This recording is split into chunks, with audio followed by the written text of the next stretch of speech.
Herkese merhabalar. Бүгін сіздерге мен жіктеу есімдігі жалпы түркішеде қалай орындалатынын айтқым келеді. Яғни жіктеу есімдігі дегеніміз бұл жай ғана топтарға бөлінуі, яғни кез келген бір заттың біреуге айт болуы, яғни біреудің заты болуы, кез келген затты кімге қатысты екенін табу үшін біз жіктеуіміз керек болады. Яғни жіктеген кезде сөздер біраз өзгереді. Яғни қалай жіктейсің? Мен, сен, ол, біз, сіз, олар деген сияқты, сіздер деген сияқты, я? Солай жіктеледі, жекеше көпше ол, естеріңізде болса. Яғни мен мынандаймын, бұл мынандай деген сияқты. Сен мынандайсың, ол анандай деген сияқты. Біз деген, яғни бөліп тұрсын. Бөлесің, әр зат, әр нәрсе біреуге қатысты болуы мүмкін. Яғни қатысты болған кезде осылай жіктеп айтамыз. Мысалға ол қалай жасалады?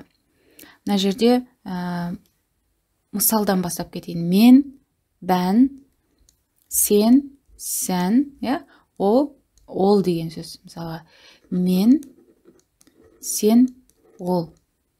Мына жерде біз, сіз, сіздер деп қоя салайын сізде. Олар, яғни мынау көпше түрдегі түркшеде сіз деп айтып тұр. Және ол мен деген кезде қалай сөздер өзгереді, яғни не жалғанады келесі зат есімге. Им, үм. Бұл жалғау алдыңғы сабақтарда да бар еді. Ол өте оңай, жаңағыдай білеміз біз. Мына жерде жоғарыда мен жазып қойдым. Яғни мына жерде, мына А деген аға, ының өзіне дегенді жалғаймыз. Оға және удың өзіне у дегенді жалғаймыз. Мен, яғни мына жерде мен өның өзіне үні жалғаймыз.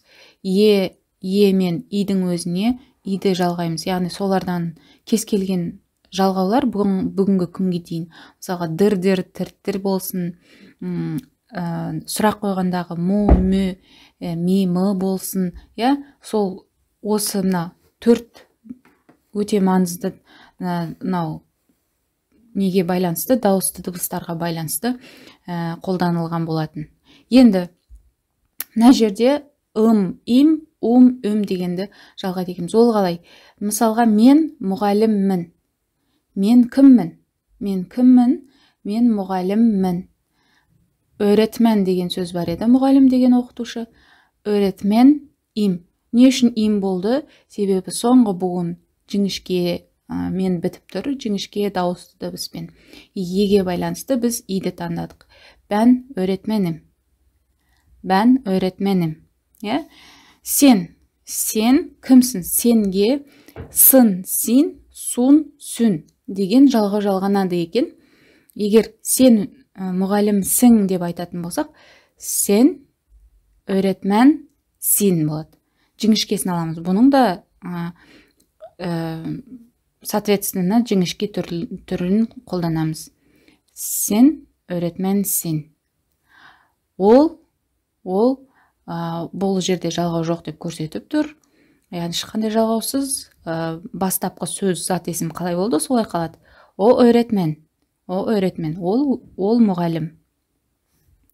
Біз мұғалімбіз. Бұл ыз, из, уз, үз дегенмен жалғанады. Öğretmen из. Бұның да жіңішкесін аламыз. Біз öğretmeniz. Siz öğretmen siniz. Бұл жерде де сыныз, сунуз, сүніз. Siz öğretmensiniz. Жіңішке. Onlar öğretmenler. Бұл көпше түрде, яғни. Onlar деген көпше түрді көрсетіп тұр. Onларға тек қана екі ғана жалғау. Лар, лер. Жалпы түрік тілінде тек қана лар, лер ғана көпше түрді көрсететін жалғау бар деп айттық, алдыңғы сабақта. Себебі бізде қазақшада көп қой. Дар, дер, тар, тер, лар, лер көп, яғни әрбір әріптің біткен несіне байланысты, дыбысына байланысты бізде көпше түрдің жалғаулары көп. Ал түркшеде тек қана екеу, лар, лер. Қандай сөзбен бітпесін, ларлер. Енді мына жерге мысал айтып көрейік. Бірден мынау 3-3-тегі жаттығуды қарап көрейік. Бән авокат болса, авокат аға қараймыз. Аға қандай еді? Аға еді, е? Бән авокатым. Сән авокатсың. Біз уже бірден екенін анықтап алдық. Келесі жалғаулардың барлығының уже мен орындалатынын біліп тұрмыз. О авокат бұл жерде жоқ. Біз авокатыз. Сіз авокатсыңыз. Onlar авокатлар. Докторды көрейік. Бән доктор о болса қандай еді? Жоғарыда бері айтып көрдік. О болса у болатын еді. Бән доктор Сән доктор сун. О доктор. Biz doktor uz. Siz doktor sunuz. Onlar doktorlar. Яғни жуан болса, ларды жалғаймыз, жіңішке болса, лерді жалғаймыз. Секретер. Келесі. Бән секретер им. Бән секретерім. Сән секретерсің. O sekreter. Biz sekreteriz. Siz sekretersiniz. Onlar sekreterler. Осылайша. Келесі бұның аудармасын біз жаңағы алдыңғы сабақтың несінде бас жағында айтып өткен едік. Енді мына жердегі сөздерде сол сөздер. Еске сақтау үшін авокатты білеміз, қорғаушы, адвокат, дәрігер, секретарь, көмекші, мұхасебечі деген есепші еді, бухгалтер, мүдір деген ол бастық еді, жетекші еді, руководитель. Евлі деген ол үйленген, женаты, хаста деген ауру, хемшире деген медбике, mühendis деген инженер еді. Осыларды өзіңіз жасап көрсеңіз болады. Немесе осының біреуін евлі дегенді алып көрейік. Евлі өзгеше болып тұр. Мен жалпы мысалғана евлі деген сөз үйленген, немесе тұрмыс құрған дегенді білдіреді. Ер адамға да, әйел адамға да үйленгенсің ба деген бір сұраққа осы евлі деген сөз арқылы жауап беруге болады. Мысалға, мен үйленгенмін. Бән евлiyim. Бән евлiyim. Мен осыны өз жерін түсіндірген жоқпын, қазір айтып өтем. Бән евлiyim.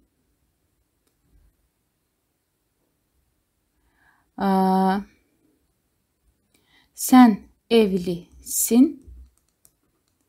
O evli.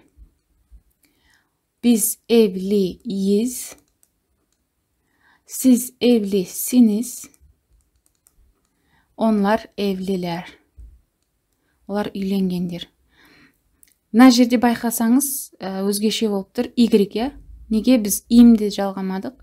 Екі и болып қалатын еді ғой, екі дауысты, Екі дауысты болып қалатын еді. Екі дауысты бірге тұру үшін біз Y-ті қоюымыз керек арасына. Яғни дауыстымен біткен сөздерді біз Y арқылы орындайды екенбіз. Жалғауды именно бен деген бар ғой, бән. Біз, яғни бірінші мен және біз деген сөздерге Y арқылы жасаймыз. Ал мыналарға уже керек емес. Сен, ол, сіз, олар дегенге керек болып тұрған жоқ.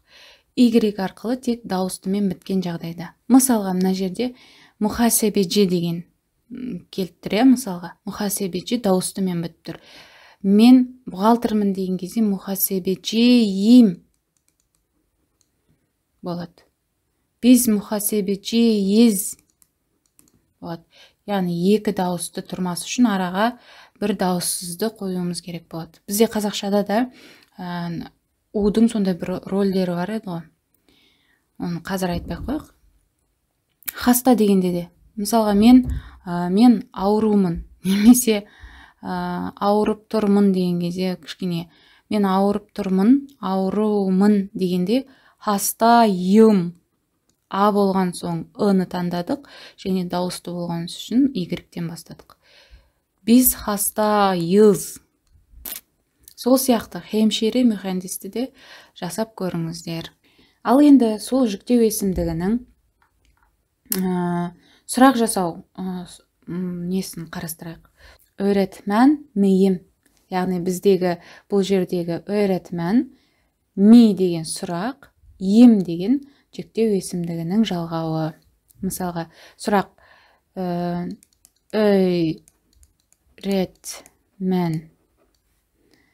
öğretmen mi деген сұрақ еді, öğretmen mi? Енді жүктеу есімдігі мұғаліммін ба, миім.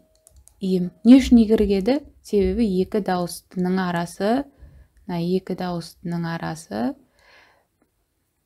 бір дауыстың рөлін атқаратын дыбыс керек бізге.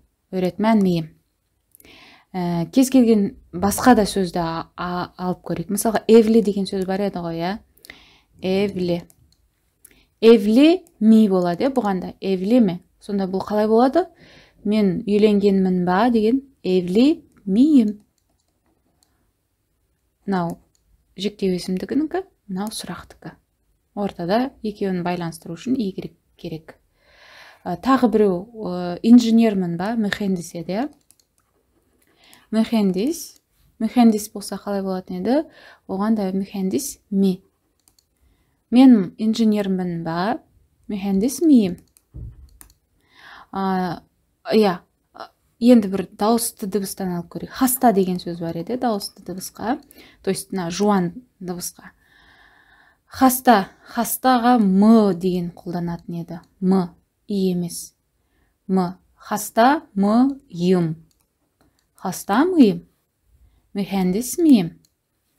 Тағы қандай бір сөз бар еді? Докторды алып көрейік, доктор.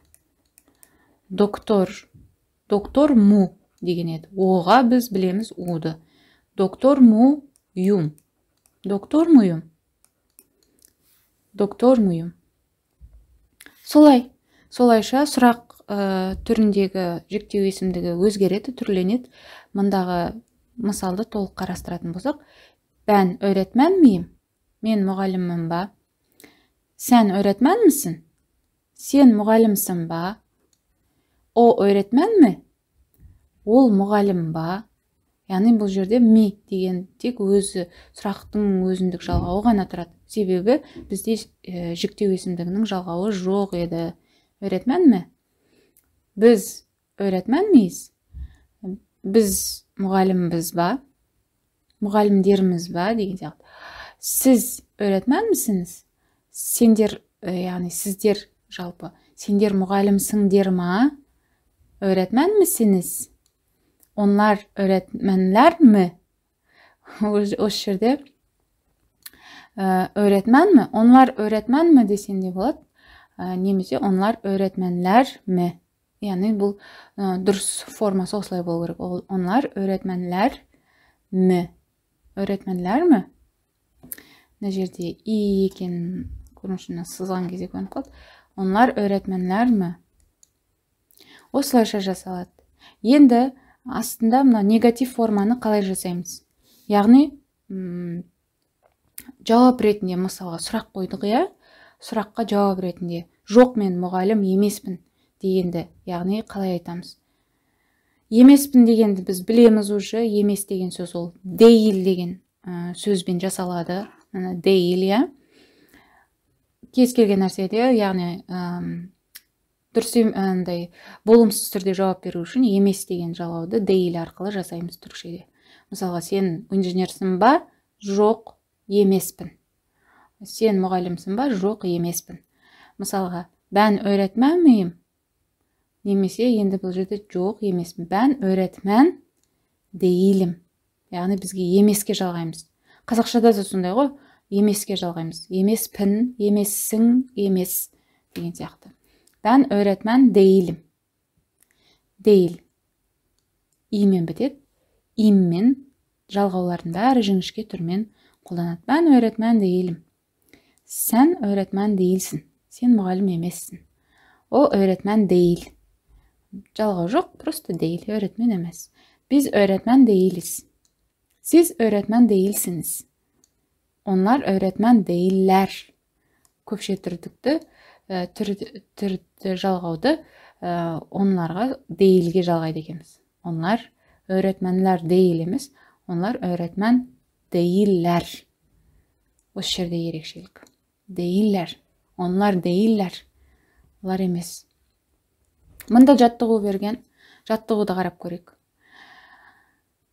Aşçı. Aşçı деген не еді?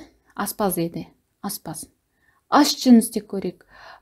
Толық формасын жасап көруге тырысайық. Мына жерде міне ақ қағазға. Мысалға жазып қояйық. Ben, sen, o, biz, siz, onlar. Sözümüz aşçı. Aşçı еді. Aşçı ол жіңішке ғой. Aşçı жіңішкесін алып қойып біз негізі жуан дауысты алуым керек еді, басқа сөз. Бірақ барлығы да не екен? İş adamı деген бар екен. İş adamын алып көрейік, давайте.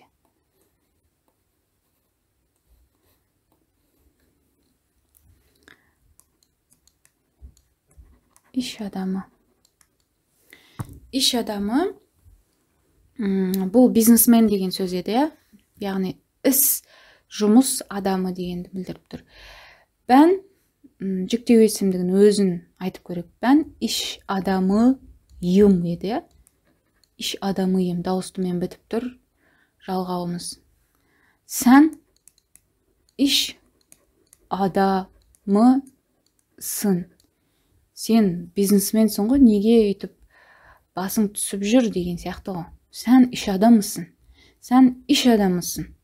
Niye böyle ne дейді өзі? Мысалы күлесің, ya? Niye böyle gülüyorsun? Sen iş adamısın деген сияқты айта салайын. O iş adamı. Biz iş adamıyız. Siz iş adamısınız. Onlar iş adamılar. Енді келесі жағына біз нені жалғайық? Сұрақты жалғайық. Сұраққа қалай жасайтын едік? Бірінші біз сұрақтың мы, ми, мо, мөсін қоямыз. Ben iş adamı, мысалы, iş adamı мыйым еді ғой, я? İş adamı мыйым. İş adamı mı? Ya, мысалы, ол бизнесмен ба деңіз, iş adamı mı? İş adamı мыйым. İş adamı mıyım? Yani екі мымы болады. Мынау и плюс мынау. İş adamı mısın? Sen iş adamı mısın? O iş adamı mı? Biz iş adamı mıyız? Siz iş adamı mısınız? Oy. Қазір.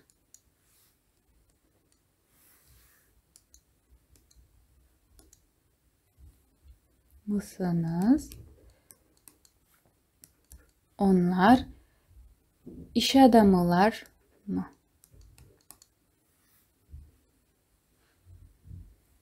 Енді değilге негатив форма, я, мынау позитив. Ой, мынау вопросительная форма. Мынау не, мынау положительная форма, мынау негативная формаға. Енді Ben iş adamı mıyım?